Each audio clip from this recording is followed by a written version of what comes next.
안녕하세요. 마음책방입니다. 지금은 2020년 3월이고요. 밖에 봄비가 내리고 있습니다.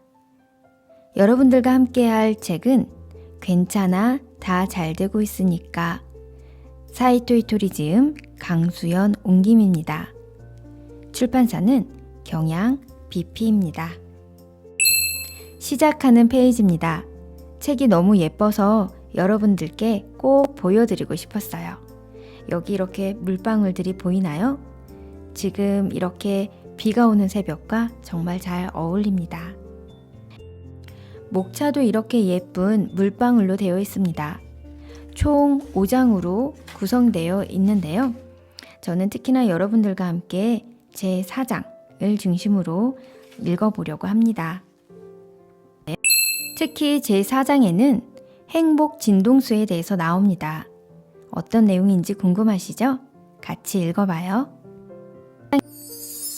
세상 만물에는 고유의 진동수가 있다. 지금부터는 이렇게 해나가면 성공할 수 있다는 이야기를 하겠습니다. 받아들이기 어려운 이야기일지도 모르지만 한번 들어두면 언젠가 도움이 되겠지요. 성공하는 사람은 무슨 일을 하든 성공합니다. 성공하지 못하는 사람은 무슨 일을 해도 성공하지 못합니다. 이는 정해져 있는 것입니다. 그러면 성공하는 사람과 성공하지 못하는 사람은 무엇이 다를까요? 성공하는 사람에게는 성공의 진동수가 있습니다. 세상 만물에는 고유의 진동수가 있습니다. 금이든 은이든 철이든 모든 물질은 에너지 덩어리이며 고유의 진동수를 지니고 있습니다. 우리들 인간도 우주 에너지 덩어리입니다. 모든 물질은 분해하면 에너지로 바뀌지요. 인간의 신체를 에너지로 바꾸면 수소폭탄 30개를 만들 수 있을 정도입니다. 즉, 우리들은 우주 에너지 덩어리인 셈입니다. 진동수가 떨어지면 나쁜 일이 생긴다. 제가 하고자 하는 이야기는 인간만이 진동수를 바꿀 수 있다는 것입니다. 두근대거나 즐겁거나 하면 진동수가 올라갑니다. 이렇게 진동수가 높은 사람은 무슨 일을 하든지 성공합니다. 그리고 진동수를 떨어뜨리면 이상한 사람과 엮이거나 좋지 않은 일이 생깁니다. 나쁜 사건에 휘말리거나 병에 걸리거나 어딘가 다치거나 이성에게 차이기도 하지요. 즉, 뜻밖의 일이 발생하고 좋지 않은 일이 잇따릅니다. 부장에게 혼났어 라며 자주 풀이 죽는 사람이 있습니다. 이때 풀 죽는 것이 바로 진동수가 떨어진다는 의미입니다. 진동수가 높을 때는 그 사람의 기운, 즉 아우라가 바깥을 향합니다. 그래서 예수님이나 부처님의 그림에는 반드시 머리 뒤로 고리 모양의 빛이 그려져 있습니다. 아우라가 바깥으로 뻗어나가기 때문에 마치 후광이 비치듯 고리 모양의 빛으로 보이는 것입니다. 하지만 풀이 죽어 있으면 빛이 안쪽을 향하고 몸속으로 들어가 버립니다. 그러므로 아우라가 자그마해집니다. 이렇게 되면 나쁜 일이 연속해서 일어납니다. 예를 들어 부장에게 혼이 나서 풀이 죽어 있다고 합시다. 혹은 주변 사람에게 좋지 않은 소리를 듣거나 하면 아무 잘못도 없는데 그런 말을 듣다니 하면서 침울해지지요. 문제는 풀이 죽은 사람에게 나쁜 일이 일어난다는 것입니다. 부장이 화를 냈는데도 부장이 아니라 풀이 죽은 나에게 좋지 않은 일이 일어납니다.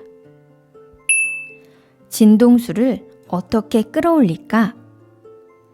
성격이 나쁜데도 인생이 잘 풀리는 사람이 있습니다. 그런 사람을 보면 진동수가 높다는 사실을 알 수 있습니다. 목소리가 크거나 매우 화려한 옷을 입고 다닙니다. 성공하기 위해서는 성격보다 진동수가 중요합니다. 제가 하는 사업은 불황이 지속되는 상황에서도 계속 성공했습니다. 왜냐하면 저는 진동수를 떨어뜨리지 않기 때문입니다. 어떻게 하면 진동수가 떨어지지 않을까요? 우선 진동수를 올리는 방법 중 하나는 빠른 것을 타거나 자신의 행동을 빨리 하는 것입니다. 예를 들어 고속 열차를 타거나 빠른 걸음으로 걷거나 혹은 업무를 조금 빠른 템포로 합니다.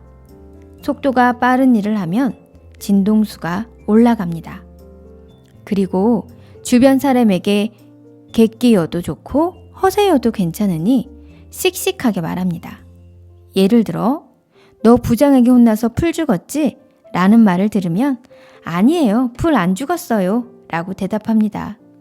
그런데도 풀 죽었는들 뭐 이라고 한다면 지금 한 단계 도약하려고 잠시 숨 고르고 있는 중이에요 라고 말합니다. 즉, 풀 죽었네 라는 말을 들었을 때 그래요 라고 인정하면 안 됩니다. 왜 인정하면 안 될까요? 우리들이 사는 이 지구라는 별은 행동의 별이어서 진동수가 떨어지면 이 별에 사는 우리들 행동에 제약이 생깁니다. 따라서 집에서 나올 수 없게 되거나 방에서 나오지 않게 됩니다. 즉, 행동할 수 있는 범위가 좁아져 버립니다. 많은 사람은 싫은 일이 생겼을 때 자신의 진동수를 떨어뜨리는 버릇이 있습니다. 하지만 저는 다른 사람에 의해 기분이 좌지우지 된 적이 없습니다. 항상 기분이 좋음으로 진동수가 높습니다. 침울해 있어도 다른 사람보다 높지요. 물론 저도 풀이 죽는 경우는 있습니다. 기복이 있기 마련이니까요. 기복은 있지만 진동수가 낮을 때조차도 보통 사람보다 높습니다. 그래서 많은 사람이 저를 만나고 싶어 합니다. 만나면 자신의 진동수가 올라가기 때문이지요. 만물에 적용되는 100%의 법칙. 당신에게 일어나는 일 중에는 행복한 일이 있는 반면에 불행한 일도 있을 것입니다. 그럼 모든 일에 대해 100% 내 책임이라고 생각하면 자신의 인생을 100% 컨트롤할 수 있게 됩니다. 이를 100%의 법칙이라고 합니다. 예를 들어 부장이 언제나 당신에게만 화를 낸다면 부장이 나쁘다고 생각하지 말고 내 안에 있는 무언가가 부장을 화나게 한다는 시선으로 바라봅니다. 이런 시선을 가지면 부장이 모든 부하 직원에게 화를 내는 건 아니다 라는 사실을 깨닫게 되고 그럼 혼나지 않으려면 어떻게 해야 할까? 라고 생각하게 됩니다. 남에게 몇 차례나 속았다면 내가 속고 있다는 사실을 알아채지 못하거나 내 어딘가에 쉽게 속아 넘어가는 구석이 있는 것입니다. 이렇게 100%의 법칙은 나에게 일어나는 일을 100%내 책임으로 보는 법칙입니다. 만일 50%는 내가 나쁘지만 상대도 50% 잘못했다고 생각한다면 당신의 인생은 상대방에게 50% 지배당하고 있는 셈입니다.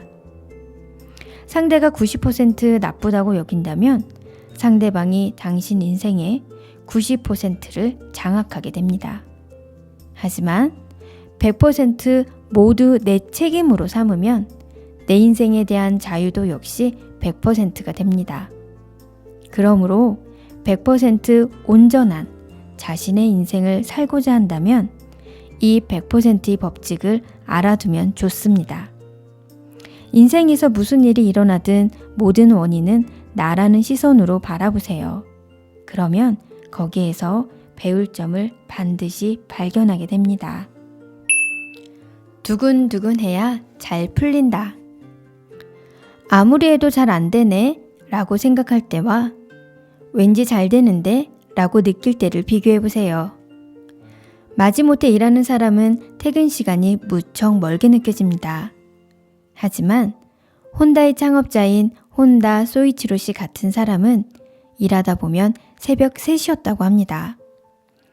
엄청 고생했다는 이야기가 아닙니다. 정신을 차려보니까 새벽 3시였다는 것이지요. 밥도 먹지 않고 일한다는 상황 또한 밥은 있지만 먹는 것을 잊을 정도로 몰두해서 즐거웠다는 이야기입니다. 두근두근 설레고 진동수가 높은 상태인 것이지요. 반대로 하는 수 없이 일하면 절대로 잘 되지 않습니다. 마지못해 고교 야구부에 들어가는 선수는 한 명도 없습니다. 야구가 좋기 때문에 고생하며 훈련하는 것이지요. 그렇게 열심히 하는 선수를 보고 고용해서 일을 시키면 잘하겠지 라고 하는데 그렇지는 않습니다. 열심히 일하는 것을 좋아하는 것이 아니라 단지 야구가 좋을 뿐이니까요. 그러니 업무를 게임처럼 즐겁게 할 수 있다면 모두 기꺼이 일하겠지요. 무슨 일을 할 때 얍! 얍! 하고 큰 소리로 기합을 넣으면 진동수가 올라가서 성공할 확률이 높습니다. 이제부터 어떤 일을 하건 스스로 자신의 진동수를 올리도록 하세요. 잘 나가던 사람이 갑자기 잘 안 되는 이유는 도중에 너무 진지하게 접근하기 때문입니다. 축축 늘어지는 무거운 진지함으로 일을 대하면 진동수가 떨어집니다.